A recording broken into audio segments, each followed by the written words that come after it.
വയനാട്ടിൽ മണ്ണിടിച്ചിലുണ്ടായ സ്ഥലത്ത് 7 മൃതദേഹങ്ങൾ കണ്ടെടുത്തിട്ടുണ്ട്. ഒരാളുടെ മൃതദേഹം കൂടി ഇനി കണ്ടെടുക്കാനുണ്ട് എന്നുള്ള വാർത്തകൾ വരുന്നുണ്ട്. പല ആരോപണങ്ങൾ ഉയരുന്നുണ്ട്. കമ്പനിയുടെ സമയബന്ധിതമായി നടപ്പിലാക്കാതിരുന്ന കൃത്യവിലോപത്തിൻ്റെ അടിസ്ഥാനത്തിലാണ് ഇത്തരത്തിലുള്ളൊരു ദുരന്തം ഉണ്ടായത് എന്നുള്ള കാര്യങ്ങളൊക്കെയാണ് ഇപ്പോൾ പുറത്തു വരുന്നത്. എന്താണെങ്കിലും ഈ കൃത്യമായ കാര്യങ്ങളെക്കുറിച്ച് എന്താണ് സംഭവിച്ചത് എന്നതിനെക്കുറിച്ച് നമുക്ക് അവിടുത്തെ സ്ഥലവാസിയായ ഈ മീനാക്ഷി പാലം, ആ മീനാക്ഷി പാലത്തിൻ്റെ സമീപത്ത് തന്നെ ഉള്ള പൊതുപ്രവർത്തകനായിട്ടുള്ള KK ജേക്കബ്, അദ്ദേഹം നമ്മളോടൊപ്പം ഇപ്പോൾ ചേരുന്നുണ്ട് ഈ വിഷയവുമായി ബന്ധപ്പെട്ട്. എന്താണ് തോന്നുന്നത്? ആരുടെ കയ്യിൽ നിന്നുണ്ടായ ഒരു പ്രശ്നം കൊണ്ടാണ് ഇങ്ങനെ ഒരു ദുരന്തം സംഭവിച്ചത് എന്നാണ് തോന്നുന്നത്? കമ്പനിയുടെ ഭാഗത്തു നിന്നാണോ അതോ ഗവൺമെൻറ്റിൻ്റെ ഭാഗത്തു നിന്നാണോ? എന്താണ് യഥാർത്ഥത്തിൽ സംഭവിച്ചത് എന്നാണ് അങ്ങേക്ക് മനസ്സിലാക്കാൻ കഴിയുന്നത്? എനിക്ക് മനസ്സിലാക്കാൻ കഴിയുന്നത് കമ്പനിയുടെ ഫോൾട്ടായിട്ടാണ് ഞാൻ ഉൾക്കൊള്ളുന്നത്, ഞാൻ മനസ്സിലാക്കുന്നത്. നിങ്ങൾ അവിടെ അടുത്ത് താമസിക്കുന്ന ആളുകളാണ്. ഈ കമ്പനി എങ്ങനെയായിരുന്നു ആളുകളുമായിട്ട് ഇടപെടുന്നത്? കമ്പനിയുടെ അവിടെ നോക്കാൻ വരുന്ന അതിൻ്റെ മേലുദ്യോഗസ്ഥരായിട്ടുള്ള ആളുകളുണ്ടല്ലോ, അവരെങ്ങനെയായിരുന്നു നിങ്ങളുമായിട്ട്, പ്രദേശവാസികളുമായിട്ട് ഇടപെടുന്നത്? അവരോട് നിങ്ങൾ ഈ ആശങ്കകൾ ഉന്നയിച്ചിരുന്നോ? ഞാൻ പുള്ളിയോട് ബന്ധപ്പെടാൻ നിന്നിട്ടില്ല. കാരണം അവിടെ ചുറ്റുപാടുള്ള മറ്റുള്ള ആൾക്കാരോടൊക്കെ ഇവര് അത്ര വലിയ ബന്ധമൊന്നും ഇല്ലായിരുന്നു എന്നാണ് ഞാൻ മനസ്സിലാക്കുന്നത്. എന്നാലും കുറെ ആൾക്കാരോടൊക്കെ അവർക്ക് കമ്പനിയും താല്പര്യമൊക്കെ ഉണ്ടായിരുന്നു. പക്ഷെ അതേ സംബന്ധിച്ച് ഇവരിത് ഉണ്ടാകാനുള്ള ഒരു കാരണം ഇവരുടെ പ്രവൃത്തി ദോഷം കൊണ്ട് തന്നെയാണ്. കാരണം ഈ മണ്ണ് അവിടുന്ന് എടുത്ത് മാറ്റിയിട്ട് അവിടെ തന്നെ ഇട്ടു. ഈ മണ്ണ് ശരിക്കും പറഞ്ഞാൽ മറ്റെവിടെയെങ്കിലും കൊണ്ട് ഡംപ് ചെയ്യേണ്ടതായിരുന്നു. ഇതിന്റെ ഗുഹാമുഖത്തിൽ തന്നെ എന്റെ സൈഡിലും മറ്റുള്ള തൊട്ടടുത്ത ബാക്കി സ്ഥലങ്ങളിലൊക്കെ കൊണ്ട് ഒരു ഡംപ് ചെയ്യുകയുണ്ടായിരുന്നു. അപ്പൊ ഇപ്പോഴവർ പറയുന്നത് മോളിന് ഉരുള് പൊട്ടി വന്നു എന്നാണ് പറയുന്നത്. അങ്ങനെയുള്ള സംഭവങ്ങളായിട്ട് നമുക്കൊന്നും അറിയില്ല. ഉരുള് പൊട്ടി വന്നു ചിലർ പറയുന്നുണ്ട്, ചിലരില്ല എന്ന് പറയുന്നുണ്ട്.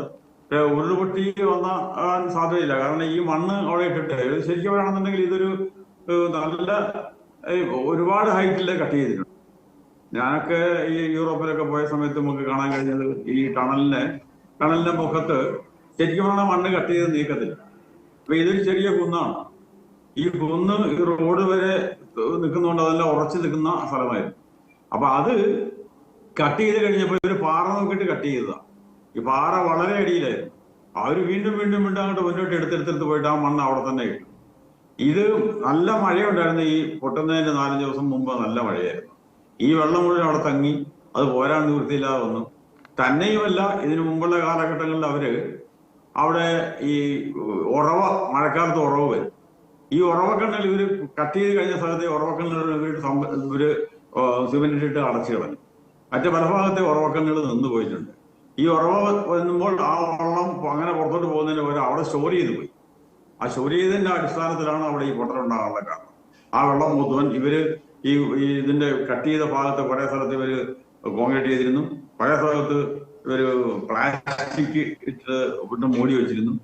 ഇതിനൊക്കെ സംഭവമാണ് അവിടെ ഉണ്ടായത്. ഇത് ശരിക്കും പറഞ്ഞാൽ ഒരു എഞ്ചിനീയറിംഗിന്റെ പരാജയം തന്നെയാണ്. അവരുടെ എഞ്ചിനീയേഴ്സിന്റെ പരാജയം തന്നെയാണ്. അവർ ശരിക്ക് ഇതിനകത്ത് ഈ മണ്ണ് സംരക്ഷണ ആൾക്കാരുടെ അല്ല പ്രകൃതി ഇതിന്റെ ആൾക്കാരുടെ എന്തൊക്കെ സർട്ടിഫിക്കറ്റ് കിട്ടിയിട്ടുണ്ടോ ഇല്ലെന്നും നമുക്ക് പറയാൻ കഴിയില്ല. അതിനെപ്പറ്റിയൊന്നും നമുക്ക് അന്വേഷിക്കാൻ നമുക്ക് അറിയില്ല. അപ്പൊ അതേ സമയത്ത് അങ്ങനെ ഉള്ള പല കാര്യങ്ങളുണ്ട്. അതുപോലെ ഇതിന് തൊട്ടടുത്ത് കുറച്ച് ഫോറസ്റ്റ് ഏരിയയാണ്. ഈ ഫോറസ്റ്റ് ഏരിയ അതിൽ നിന്നും ശരിക്കും പറയുകയാണെന്നുണ്ടെങ്കിൽ ഈ ബുദ്ധിമുട്ട് സംഭവിച്ചിട്ടുണ്ട് ഈ കാര്യങ്ങൾക്ക്. ഇങ്ങനെയൊക്കെയുള്ള കാര്യങ്ങളാണ് അവിടെ ഉള്ളത്. അല്ല, അങ്ങ് ഇപ്പൊ ഈ സൂചിപ്പിച്ച കാര്യം, ഈ ഉറവയുടെ കാര്യം, അത് ഒരു സ്ഥലത്തും ശ്രദ്ധയിൽപ്പെട്ടിട്ടില്ല, ആരും പറഞ്ഞായിട്ട് ശ്രദ്ധയിൽപ്പെട്ടിട്ടില്ല. പക്ഷെ അതൊരു വളരെ പ്രധാനപ്പെട്ട ഒരു കാര്യം കൂടിയാണല്ലോ. ഈ ഉറവ അടച്ചു കളഞ്ഞു, വെള്ളം കെട്ടി നിന്നു, അവസാനം ഇത് ഇടിഞ്ഞു പോന്നു എന്നുള്ളത് വലിയൊരു കാര്യമാണല്ലോ. അതെ, കണിശമായിട്ടും അതാണ് ഇതിന്റെ എനിക്കൊരു അവിടെയൊക്കെ ഞാൻ കൂടുതൽ ബന്ധപ്പെട്ട് പോകുന്നുണ്ടെങ്കിൽ പോലും എന്റെ വീട് ഒരു 2-3 കിലോമീറ്റർ കൊണ്ട് അകലെയാണ്. പക്ഷെ എനിക്ക് അവിടെ ഒരുപാട് സുഹൃത്തുക്കളും നമ്മളെപ്പോഴും സ്ഥിരം പോവുകയൊക്കെ ചെയ്യുന്ന ഏരിയ ആയതുകൊണ്ടാണ് ഞാനിത് പറഞ്ഞത്. അത് ഈ മീനാക്ഷി എസ്റ്റേറ്റ് അവിടെ ഞാൻ സ്ഥിരം പോകുന്നതാണ്. മിക്കവാറും ആവശ്യങ്ങളൊക്കെ ഞാൻ പോകുന്നത്. എൻ്റെ ഒരു സുഹൃത്ത് അവിടെ ഉണ്ട്, അവിടെ ഞാൻ പോകുന്നതാണ്. അതുകൊണ്ടാണ് എനിക്ക് അവിടെ കൃത്യമായിട്ട് മനസ്സിലായത്. കാരണം അവിടെ ഈ പല പ്രദേശത്തും ഇപ്പൊ ഉറവ നിന്ന് പോയിട്ടുണ്ടെന്ന് അവിടുത്തെ ആൾക്കാർ പറയുന്നുണ്ട്. ഈ ഉറവ നിൽക്കാനുള്ള കാരണം ഇവര് ഉറവ കണ്ണുകൾ മുഴുവനും ഇവര് കുഴിച്ച് ചെല്ലുമ്പോ ഈ ഉറവ കണ്ണുകൾ അവിടെ കാണുമല്ലോ, അത് ഇവര് സിമെന്റ് ഇട്ട് അങ്ങ് അടയ്ക്കാതെ കോൺക്രീറ്റ് ചെയ്ത് അടച്ചു കളഞ്ഞിട്ടുണ്ട്. അപ്പൊ ആ വെള്ളം തിരിച്ച് പുറത്തോട്ട് പോരാൻ കഴിഞ്ഞിട്ടില്ല. ഉറവ ഓടി പുറത്തോട്ട് പോരാൻ കഴിയുന്നില്ല. അതും ഒരു കാരണമാണ്. കാരണം അത് വെള്ളം നീങ്ങി കഴിയുമല്ലോ. പ്രത്യേകിച്ച് ഈ പുതിയ മണ്ണ് എടുത്തിട്ടിരിക്കുക, മണ്ണ് ഇളകിയ മണ്ണുമാണ്. ഈ പാറ ഏറ്റവും വലിയ പ്രധാന പ്രശ്നം വെച്ചാൽ പാറ കണ്ടെത്തി കഴിഞ്ഞപ്പോ ഇവർ ശരിക്ക് ഇവിടെ കളക്ടറും അതുപോലെ തന്നെ പഞ്ചായത്ത് അധികൃതരും മറ്റേ ഗവൺമെന്റ് അധികൃതരും ഒക്കെ ഇവരോട് ആവശ്യപ്പെട്ടു ആ മണ്ണ് അവിടെ നിന്ന് മാറ്റണമെന്ന്. ഇവർ മാറ്റാൻ കൂട്ടാക്കിയിട്ടില്ല, എഞ്ചിനീയേഴ്സ് മാറ്റാൻ കൂട്ടാക്കിയിട്ടില്ല. ഇവർ ഈ നോർത്ത് ഇന്ത്യയിലെ കാലാവസ്ഥ ഇവിടുത്തെ കാലാവസ്ഥയും തമ്മിൽ അവർ പഠിക്കണ്ടേ? അവിടുത്തെ പക്ഷേ പിന്നെ മണ്ണിന്റെ പ്രകൃതി എന്താണെന്നുള്ളത് നമുക്കറിയില്ല. പക്ഷെ അവർക്ക് അത് ഇവിടെ വന്നു കഴിയുമ്പോൾ അത് മാറ്റമുണ്ടെങ്കിൽ അവർ അത് അന്വേഷിക്കേണ്ട, അത് നോക്കി അതനുസരിച്ച് വേണ്ട കാര്യങ്ങൾ ചെയ്യാനായിട്ട്. ഇവര് കട്ട് ചെയ്തിട്ടിരിക്കുക, എത്രയോ മീറ്റർ ഹൈറ്റിലേക്കാണ് ഇതിനെ കട്ട് ചെയ്ത് പോയിരിക്കുന്നത്. അവിടെ ഈ കട്ട് ചെയ്ത മണ്ണ് അവിടെ തന്നെ ഇട്ടിരിക്കുന്നു, അതിന്റെ രണ്ട് സൈഡിലും മറ്റുള്ളതൊക്കെ ആയിട്ട് കൂട്ടിയിട്ടിരിക്കുന്നു. അപ്പൊ ഈ വെള്ളം പോകാൻ വഴിയില്ല. അപ്പൊ അങ്ങനെ ഈ മഴ പെയ്ത വെള്ളം അപ്പോൾ ഈ മണ്ണിങ്ങനെ കൂട്ടിയിടുകയും തുടർച്ചയായിട്ട് മഴ പെയ്യുകയും ചെയ്യുമ്പോൾ പ്രദേശവാസികൾ ഇവരോട് പറഞ്ഞിരുന്നോ നിങ്ങൾ എന്തെങ്കിലും ചെയ്യണമെന്നും എല്ലാം പറഞ്ഞായിരുന്നു? കാരണം അവരവിടെ അന്നും അവർ ജോലിക്ക് അവിടെ ആളെ കൊണ്ടുവന്നല്ലോ. അപ്പോൾ അവർക്ക് കൃത്യമായിട്ട് ഈ പ്രദേശത്തെക്കുറിച്ച് അറിയാമെങ്കിൽ അന്ന് അവിടെ ജോലിക്ക് ആളെ കൊണ്ടുവരികയില്ലായിരുന്നല്ലോ. കാരണം ഇത്തരം ഇവർ പ്രകൃതിയുടെ പഠനങ്ങളൊക്കെ നടത്തിയായിരിക്കുമല്ലോ അവിടെ ഈ പണി ചെയ്യാൻ തുടങ്ങിയത്.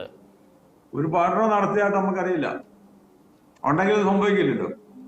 ഈ പഠനം നടത്തിയിട്ട് കറക്റ്റായിട്ട് പഠനം നടത്തിയിട്ട് അതിനനുസരിച്ചിട്ടാണ് ഇവർ കൈകാര്യം ചെയ്തിരുന്നെങ്കിൽ ഒരിക്കലും ഈ ഇത് സംഭവിക്കത്തില്ലല്ലോ എന്നാണ് എന്റെ വിശ്വാസം, എന്റെ കണക്കുകൂട്ടല്. അവരെന്തെങ്കിലുമൊക്കെ കാട്ടിക്കൂട്ടി പോവാന്നുള്ളതാണ് ചിലപ്പോ. ഇത് ശരിക്കും ആനയ്ക്കാൻ പോയിരുന്ന് തുറന്നപ്പോ അവിടുന്ന് സ്റ്റാർട്ട് ചെയ്തപ്പോ അവിടെ പാറയാണ്, അതിന്റെ മുഖം തന്നെ വലിയ പാറയാണ്. അപ്പൊ അവർക്ക് ആ ബുദ്ധിമുട്ട് വന്നിട്ടില്ല. അവിടുന്ന് തുറന്നിട്ട് പോന്നിട്ടുണ്ടെന്ന് പറയുന്നത് 100 മീറ്ററോളം അവർ തുറന്നിട്ടുണ്ടെന്നാ പറയുന്നത്. അതേപോലെ ഇവരിവിടെ തുറന്നു പോകാൻ നോക്കുമ്പോഴാണ് ഈ അവസ്ഥ കാണുന്നത്. അപ്പൊ അവരതിനനുസരിച്ചിട്ട് ആ പാറയിൽ തുറക്കാനാണ് ഉദ്ദേശിക്കുന്നതെങ്കിൽ അതിന് പാറയ്ക്ക് മുകളിലുള്ള മുഴുവൻ മണ്ണ് മാറ്റണ്ടേ? അത് മാറ്റിയിട്ടില്ല. ഓക്കെ, അപ്പം അവർക്ക് കൃത്യമായിട്ട് ഇതിനെക്കുറിച്ച് ധാരണയുണ്ടായില്ല. അവർ വർക്ക് ഈ പണി ചെയ്യുമ്പോൾ ചെലവ് എങ്ങനെ കുറയ്ക്കാമെന്ന് നോക്കി മണ്ണ് അവിടെ തന്നെ ഇട്ടു. മണ്ണ് ദൂരേക്ക് മാറ്റാൻ തയ്യാറായില്ല. കാരണം പിന്നീട് അവർക്ക് മണ്ണ് തിരിച്ചു കൊണ്ടുവന്ന് അവിടെ കൊണ്ടുവന്ന് ഇടേണ്ടി വരും. അപ്പോൾ ആ ചെലവ് ഇല്ലാതായിരിക്കാൻ വേണ്ടിയിട്ട് അവർ ആ മണ്ണ് അവിടെ തന്നെ ഇട്ട് പണി തുടർന്നു, സുരക്ഷയൊന്നും നോക്കിയില്ല. ഇതാണ് സംഭവിച്ചത്. അത് തന്നെ അതായിരിക്കും അതിന്റെ കാരണം. കാരണം അവരുടെ എക്സ്പെൻഡിച്ചർ കുറയ്ക്കാൻ വേണ്ടിയിട്ട് അവർ ചെയ്തതായിരിക്കാം. പക്ഷെ അത് ആ ഭൂമിക്ക് താങ്ങുന്ന അവസ്ഥയല്ല. ആ മണ്ണിനെ പറ്റി അവർ പഠിക്കണമായിരുന്നു. അവിടുത്തെ മണ്ണിന്റെ ഘടനയും അവിടുത്തെ മണ്ണിന്റെ അവസ്ഥയും അവിടുത്തെ പാറ എത്രമാത്രമാണെന്നുള്ള അവർ പഠിക്കണമായിരുന്നു. അവരത് പഠിച്ചിട്ടുണ്ടാവാം. പക്ഷെ അവരിപ്പം നിങ്ങൾ സൂചിപ്പിച്ചതുപോലെ അവരതിനകത്ത് സാമ്പത്തിക ലാഭം നോക്കിയിട്ടുണ്ടാവും. അതായിരിക്കും കാരണം. ഓക്കെ, ഇവിടെ ഈ മീനാക്ഷി എസ്റ്റേറ്റിന്റെ അടിയിൽ കൂടെയാണ് ഇത് വന്നിട്ട് ഇതിനെ കയറുന്നത്. ഈ മീനാക്ഷി എസ്റ്റേറ്റ് ഒരു കാടമ എസ്റ്റേറ്റ് ആണ്. അത് പണ്ട് അവര് A V Thomas and company കേട്ടിട്ടുണ്ടല്ലോ. എ വി തോമസ് ആൻഡ് കമ്പനിയും ഇപ്പോഴത്തെ അതിന്റെ മുതലാളിയുടെ അപ്പനും കൂടി ഒന്നിച്ച് ആണ് അവര് മൊത്തം അവിടെ സ്ഥലം എടുത്തത്. എന്നിട്ട് അദ്ദേഹത്തിന്റെ പോർഷൻ വേറെ മാറ്റിയെടുത്തിട്ടാണ് അദ്ദേഹം അവിടെ ഒരു 15 ചില്ലാനം ഏക്കർ ഉണ്ടായിരുന്നു അവരുടെ. പക്ഷെ 317 ഏക്കർ ഇപ്പൊ അവരുടെ കയ്യിലുള്ളൂ. ബാക്കി ഇതിന്റെ ബാക്ക് സൈഡ് പാറയാണ്. ആ പാറ കംപ്ലീറ്റ് അവര് വിട്ടുകൊടുത്താ, പിന്നെ ഇവരുടെ മിച്ചഭൂമിയായിട്ട് സർക്കാരിലേക്ക് വിട്ടുകൊടുത്താ. അപ്പൊ ശരിക്കും പറഞ്ഞ പാറയാണ് അടിയില്. അവിടെ കുറെ കൂടി മണ്ണ് കംപ്ലീറ്റ് മാറ്റിയിട്ട് വേണ്ടിയിരുന്നു അത് സ്റ്റാർട്ട് ചെയ്യാൻ വേണ്ടിട്ട്.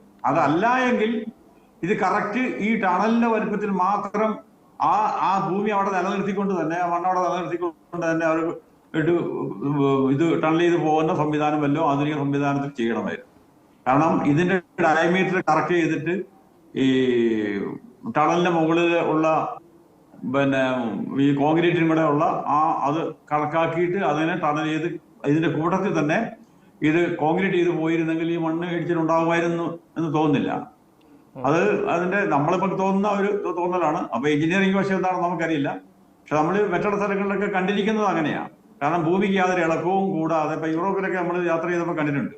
കാരണം ഭൂമിക്ക് യാതൊരു ഇളക്കവും കൂടാതെ ഒരു ഹനിയും ഭൂമിക്ക് വരുത്താതെ അവർ കറക്റ്റ് അതിനനുസരിച്ചിട്ടാണ് ആ ഡയമീറ്റർ അനുസരിച്ചിട്ടാണ് അവർ കട്ട് ചെയ്ത് മുന്നോട്ട് പോയിരിക്കുന്നത്. എന്നിട്ട് അത് അപ്പം തന്നെ കോൺക്രീറ്റ് ചെയ്ത് പോവുകയാണ്. ഇത് അവിടുത്തെ മണ്ണ് മുഴുവൻ മാറ്റി, ഒരു പാറയ്ക്ക് വേണ്ടിയിട്ടാണ് ഈ മണ്ണ് മുഴുവൻ മാറ്റിയത്. ആ മണ്ണ് വേറെ ഒരിടത്തും കൊണ്ട് ഡംപ് ചെയ്യണമായിരുന്നു. അല്ലെങ്കിൽ അതിനുള്ള സൗകര്യം ആരാന്ന് വെച്ചാൽ അതിന്റെ ആൾക്കാർ കണ്ടത് ചെയ്ത് കൊടുക്കണമായിരുന്നു. ഇതൊന്നും ചെയ്തിട്ടില്ല. പിന്നെ തന്നെയല്ല ഈ ഇവിടുത്തെ പഞ്ചായത്തും ഏജൻസികളൊക്കെ ഇവരോട് മാറ്റണമെന്ന് ആവശ്യപ്പെട്ടത് കർക്കശമായിട്ട് കളക്ടർ ആവശ്യപ്പെട്ടിരുന്നാ പറയുന്നത്. ഇതുവരെ മാറ്റിയിട്ടില്ല. ഗവൺമെന്റ് ഏജൻസികൾ പലരും ആവശ്യപ്പെട്ടിട്ടുണ്ട്, അവർ മാറ്റിയിട്ടില്ല. അപ്പൊ ഇത് കള്ളാടി എന്നാണ് എല്ലാരും പറയുന്നത്. കേൾക്കുന്നുണ്ടോ? കേൾക്കുന്നുണ്ട്. കള്ളാടിയല്ല, കള്ളാടിന്ന് ഒരു 2 കിലോമീറ്റർ മാറി, 2-3 കിലോമീറ്റർ മാറിയിട്ടാണ് യഥാർത്ഥ സ്പോട്ട് മീനാക്ഷി. ഈ സ്ഥലത്തിന്റെ പേര് മീനാക്ഷി എന്നാ? മീനാക്ഷി എന്നാ. കാരണം മീനാക്ഷി എന്ന് പറയുന്നത് അതിന് പേരിന് വരാനുള്ള കാരണം ഈ എസ്റ്റേറ്റിന്റെ ഓണറുടെ അമ്മയുടെ പേരാ. എസ്റ്റേറ്റിന്റെ ഓണറുടെ ഈ ഒരു മെയ്യപ്പ ചെട്ടി, അങ്ങേരുടെ അപ്പൻ മെയ്യപ്പ ചെട്ടി സീനിയർ, ഇപ്പോഴത്തെ ആള് ജൂനിയർ ആണ്. അപ്പം അയാളുടെ വൈഫിന്റെ പേരാണ് മീനാക്ഷി. അങ്ങനെ അവര് തോട്ടം തുടങ്ങിയപ്പോഴത്തേക്ക് ഇട്ട പേരാണ് ഈ മീനാക്ഷി എസ്റ്റേറ്റ്. അപ്പൊ ആ ഏരിയ മുഴുവൻ മീനാക്ഷി എന്നാണ് അറിയപ്പെടുന്നത്. പാലും ഉള്ള പാലം മീനാക്ഷി പാലം എന്നാണ് അറിയപ്പെടുന്നത്. ആ പാലത്തിന്റെ മുകളിലാണ് മണ്ണൊക്കെ മൂടി പോയിരിക്കുന്നത്. കള്ളാടിയിൽ ഒരു പ്രോബ്ലം ഇല്ല. കള്ളാടി വളരെ സേഫ് ആണ്, കുഴപ്പമൊന്നുമില്ല, ഇപ്പോഴും ഇല്ല. ഇതും സേഫ് ആയിരുന്നു, കുഴപ്പമുണ്ടാവുമായിരുന്നില്ല. ഇവർ ഈ മണ്ണ് കൂട്ടിയിട്ടിട്ട് അതുപോലെ അവിടെ കട്ട് ചെയ്ത് രീതി ശരിയാകാത്തതുകൊണ്ടൊക്കെ സംഭവിച്ചത് തന്നെയാ.